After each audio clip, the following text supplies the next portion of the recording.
People don't buy your painting. Your clients buy the outcome that you give them. No one gets their job painted and stares at the wall and says, "Ooh, this is a lovely paint job." Most painters I speak to want to drill their guys, work them harder, squeeze them for the extra percentage of work. Driving someone till they're exhausted is not a good sense of business resources. I can't put my prices up because if I put my prices up, I'm not going to win work. Reality check, if you don't put your prices up, you're going to stay broke. If you want to stop competing on price, maybe, just maybe, you need to look at, hey guys, welcome to the Painters Circle, where we help painting business owners scale their operations, increase profitability, and gain more time freedom. I'm Tas Moulis, and in this podcast, I'll share actionable tips, expert strategies, and real-world insights that'll help you grow your painting business without burning you out. Ready to take your painting business to the next level? Let's go. Oh yeah! You know what the number one question I get when I'm talking to painting business owners? Why am I not making enough money? I'm doing the hours, I'm working my ass off, I'm doing 60, 70 hours per week, but my bank account doesn't reflect the amount of effort that I'm putting into my business. Now, having spoke to, like I said, hundreds and hundreds, probably more than 1,000 painting business owners, where most of them get stuck are in two parts of their business. And what they don't understand is these two areas of the business are the two critical drivers that actually determine how much money they make, more importantly, how much profit that they keep in their business. Because there's one thing I know to be true. Revenue is vanity, profit is sanity. Let's get into this. So the two key areas that determine the revenue and profitability of your business are pricing and performance. That's it. If you were to focus on all the activities in your business and line them up, quoting, selling, networking, recruitment, retention, building your team, getting scaffold, ordering paint, doing systems and processes. You line them all up. The two most important things that you need to understand that drive profitability are pricing and performance. Most painters I speak to want to drill their guys, work them harder, squeeze them for the extra percentage of work. Like, how can I get my guys to perform 5% better or go 10% quicker? Listen, if you think about it, driving someone till they're exhausted is not a good sense of business resources. Understand that there is a limited capacity they can improve in. Now, I'm not saying people can't improve, but there's a limiting capacity. Most businesses that I look at, and when I say look at, I financial diagnostic, is when I drill down to the numbers, 9 times out of 10, they have a pricing problem. I hear what you're thinking, but Tas, I can't put my prices up because if I put my prices up, I'm not going to win work. Reality check, if you don't put your prices up, you're going to stay broke. Understand that 9 times out of 10, when I'm talking to painters, they have a pricing problem. They'll come to me and go, Tas, I'm fully booked out 3, 6, 12 months in advance. I'm winning all this work, but I'm not making money. Let me give you a tip. The purpose of business is not to be busy. If your goal in business is to be busy, you're going to be busy. The purpose of business, now for context, business is a commercial enterprise that runs without you, commercial being it makes money, is to make money. Otherwise, it's a terrible hobby. So, if we come at it from that context and that perspective, your pricing is significantly more important than driving your guys into the ground, trying to work them harder. Trying to optimize the one thing that is really difficult to optimize instead of understanding I have a pricing problem is going to kill your business. So you're probably thinking, Tas, how do I know if I have a pricing problem or a performance problem? I'm going to break down really simple, and it will be different what type of business you're in. If you're doing residential repaint, it will be different to high volume commercial homes, it will be different to building, painting towers, insurance, government, whatever type of your work, it may be different percentages, but the theory and the application, the principle doesn't change. If you look at your total revenue per job, let's say you're doing a house. Let's keep it nice and simple. You're painting the outside of the house, and the outside of the house you quoted at $10,000. Cool?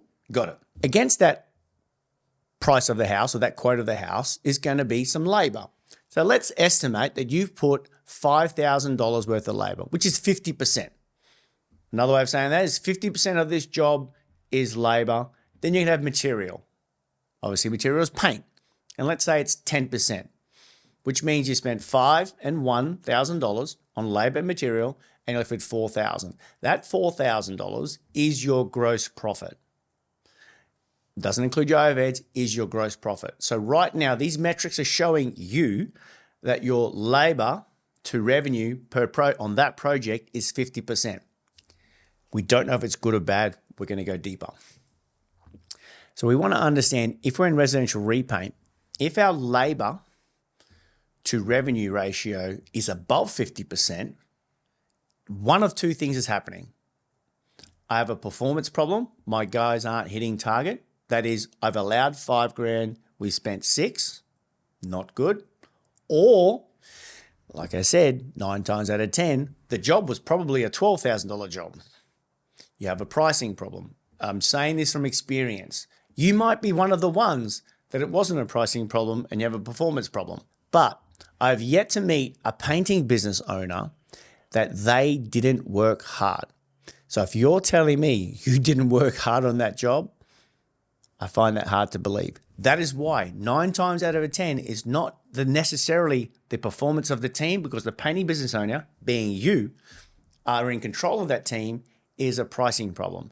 And you probably have a pricing problem because once upon a time you thought, I can't charge $12,000 for that because I won't win the job.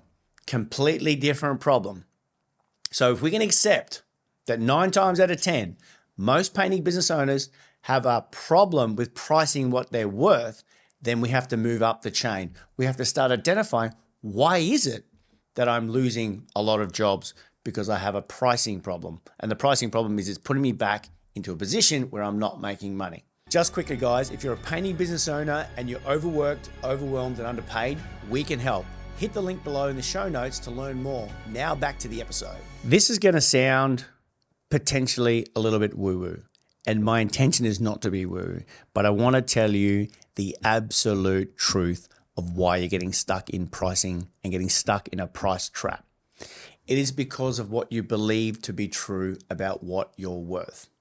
What I mean by that is, having spoken to so many painting business owners that tell me, Tas, I can't charge more than $65 an hour, $75 an hour, $85 an hour, when the right number for them is really $95 an hour, because if I do, I'm going to lose jobs. If you believe that to be true, you're going to be stuck in that paradigm. You're going to be stuck in that price trap. More than likely, if you're attracting, there's 2 problems right now. If you're attracting price shoppers, then you're going to be competing against who wants the cheapest job. So you have to look at, who are the people I'm attracting? Where are they coming from? Why do I keep doing it? That's problem number 1. If you're attracting the wrong people, that is something you need to change. Number 2 is, if you don't understand the value that you offer your clients, you are potentially be selling the wrong thing. Let me share something with you. People don't buy your painting. I know that's going to do your head in. People don't buy your painting. People buy, your clients buy the outcome that you give them. No one gets their job painted and stares at the wall and says, "Ooh, this is a lovely paint job," every single day.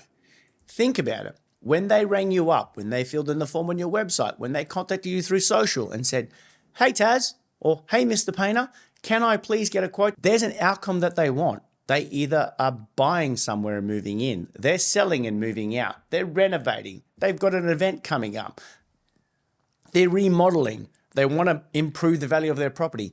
The outcome is what they're buying. They're not buying the painting. If us as business owners focus on they're buying the painting, we're focusing on the wrong thing. And what happens is, when you focus on the painting, what do? I bet you do this. I swear you do this. I know you do this. I'm reliable. Guess what? I'm insured. I use the best products, systems, processes. All my guys work for me. Guess what all those things do? It's about you, and you. What does the client want to know? What can you do for me? How do you get the outcome that I want? When will it finish? What will it look like when it's transformed? How much will my property be worth? Your job is to find out exactly what they want, not what you want. So if you are going through the sales process or the quote process or the qualification process and focusing about you and your business and your outcomes, you're always going to compete on price. Because here's what happens. You get an inquiry. You're booking your quote proposal time. You go to site. You ask some questions. You probably speak about what you can do, what you can offer. You take some notes and then you leave. And you go home or go to your office sometime at 8 o'clock at night or during the day and you start typing it up and then eventually you finish it and you're guessing and then you email it. That's not sales. That is customer service, because at no point did you actually find out what objections that client would have with going your services. Have you ever sent a quote and then couldn't follow up with someone? They wouldn't answer the phone. You couldn't get them back to asking questions. Guess what? After the fact, it's too late. When you're on site, the person wants to know, what is this going to cost me? What is the investment that I'm up for? The white elephant in the room when you're on site talking to a client is they know what they want, you know what they want, and you don't actually tell them what they want to hear. Because that point where you can explain to them on the outcome that they want to achieve this by this date for this reason with these materials and these people is going to be X. They know it's going to cost something, but you're avoiding it. You're tiptoeing around it. So then you fall into the trap of going, well, the only leverage that I have now is price. So I'm going to go 5% cheaper to try and win the job because I've added zero value based on the outcome that the client wants. Now, if you position your business on price, it's a race to the bottom. I had this little analogy, depending where you are, that if everyone bought on price, we would all shop at Aldi. And we don't. If everyone bought on price, and I'm not knocking cars, we'd all buy Kias. I like Kias, by the way. We'd all buy Kias, but they don't. People buy Toyotas. They buy Nissans. They buy BMWs. So the frame and the thought pattern that everyone goes for the cheapest is wrong.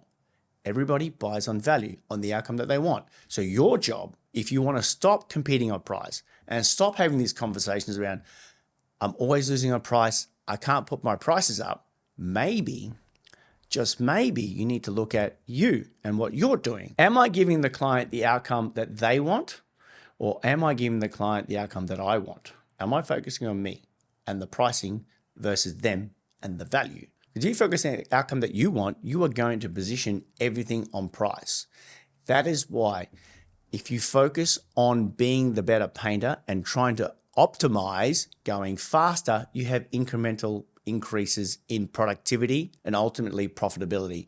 If you focus your intention on better pricing and being paid what you're worth, but understanding value and having uncomfortable conversations and handling objections, which is the mental barrier that we all have because no one wants to be rejected, or maybe we do, I'm not sure, don't know about you, is that having those uncomfortable conversations means you're going to find out exactly what is the reason why that person's not buying. If it was price, we'd all shop at Aldi. We don't. It's not. Stop believing that bullshit. Well, you're probably thinking, that's easy to say, Tas, but how do I actually do that in the real world? Okay, I'm going to give you the real world answer, no holds barred. We are in a painting business. You're in a painting business right now. And you are busy as. So we're making a few assumptions. Your pricing is not on point. You're winning a lot of work. The problem is you're busy. The other problem is you're not making money. It's good to be busy making money, not good to be busy not making money. We're cool on those two things because we're going to answer these two problems right now. So being busy and not making money means your pipeline, another word for pipeline is the work you've got booked in is pretty solid. So when your pipeline is solid, even though you're not making money, I want you to step back because there's no need to win any more jobs because you've got enough work booked in front of you, and start looking at what is your current conversion rate. I want to overcomplicate this. Conversion rate is you quote 10, you win 5, it's 50%. Don't focus on the 50%. I just want to know what the number is. Whatever that number is, that's your benchmark. You know that benchmark based on what you do is giving you what you got. Cool? Input, output, done. Now we're going to look at your quoting and go, Tas, you, me, I'm going to put my prices up 10% and we're going to see what happens. Now the risk is, and the fear is, as a business, you go, shit, I'm going to start losing work if I put my prices up. What have you got to lose? You've got a pipeline full of work that's not making money now. Worst case scenario, you make money. Big deal. So you put your prices 10% up. You're freaking out because you're thinking, I'm not going to win more work. What's going to happen is two things. Nothing. And you go, holy shit, I was too cheap. Okay. Or you start losing jobs, but you're at 50% and it drops to 40%. That's a pretty big jump. That's a 20% drop on a 10% increase. Haven't seen it, but let's say you're the unlucky one that happens to you. It drops 20%, 10%. When I say 20%, it's 20% of the 50, drops to 40%. But your pricing's 10% better. This is what happens. You now are getting 10% more for the same amount of effort. Think about that for a second. You're exerting the same amount of hours, the same amount of people to return 10% more. It goes to the bottom line. So taking a gamble, it's not really a gamble, to put your prices up, the downside is your conversion drops. The upside is you make more money. You will make more money doing less work. That's the objective of business. It's about doing more with less. This is the smarter, harder conversation. You could work harder by winning more work that doesn't make money, harder, or you can have a pipeline that's full of work, not really profitable, and have a predictable gamble. Okay, I'm going to put my prices up. I'm going to give you a real world example. A couple of years ago, in my painting business, Q-Paint, but in my clients' other businesses that we work with, everyone was getting really, really busy at the same time. And we had a capacity issue. We had a capacity and they had a capacity issue. Now, I'm not averse to putting prices up, but a lot of people are. And we ran this test. We said, we're going to put it up 5% and see what happens. They had a healthy pipeline. Caveat. They had a healthy pipeline. When I say healthy, full, not healthy, profitable. Pipeline full of work. They take their foot off the pedal from quoting and winning and focus on a 5% price rise. You know what happened? Nothing. And I said, do it again. He goes, I can't do it. I said, why? Nothing happened. Put it up another 5%. So technically over 2 months, 10% price increase. Nothing happened. Nothing happened. And he goes, holy cow. Nothing happened. I said, I know nothing happened. Understand, business is supply and demand. Right now, there's a high demand and low supply. It's economics. He put his prices up 10% and it took him 12 months to do it. This is what done my head in. It took him 12 months to get to this point. And he got to this point because he got so busy, he got stressed out. You don't have to be stressed out to do this. You can always go back to your shitty prices. Well, let's say shitty. You can always go back to your shitty prices if you want. Nothing's going to break. You can go up or down. Remember, it's your business. You get to choose left, right, up, down, in, out. Do what you want. But testing this is the only way you're going to know, because the feedback that you're going to get is the most important thing. It doesn't matter what you think. It actually doesn't matter what I think. It matters what the market thinks. And the market's going to tell you you're too dear or you're not too dear. That's the feedback that you want. So from a practical example, you're busy. It's full. You can't do more. The jobs that you're doing are not profitable. Take a step back. Look at what you're doing. Add a percentage. See what happens. But conversion rate doesn't move. Do it again. When the conversion rate drops, now you know you've met the market. Stay. Wait. Continue. Worst case scenario, you can go back to your crappy pricing. Best case scenario, you're winning. When you're winning, we're all winning. You know what the interesting thing that I see the most is that I, having done this so many times, not just with my own business, but helping other business owners, particularly painting business owners, go through this stage, is everyone gets there in their own time. What I'm trying to share with you is you don't have to go broke trying to figure it out. You don't have to be overwhelmed, overstressed, and underpaid before you go, I have to put my prices up. Realize that if you're already attracting clients, quoting clients, winning jobs, You're doing work, you've got a pipeline full of work, but the outcome is you're not making money. The next step is getting out of your own way, getting out of your self-belief, thinking that you can't charge more. In business, if your business is not making money, that means it needs more resources, in this case, money to run. It's a business question. This is not a value question.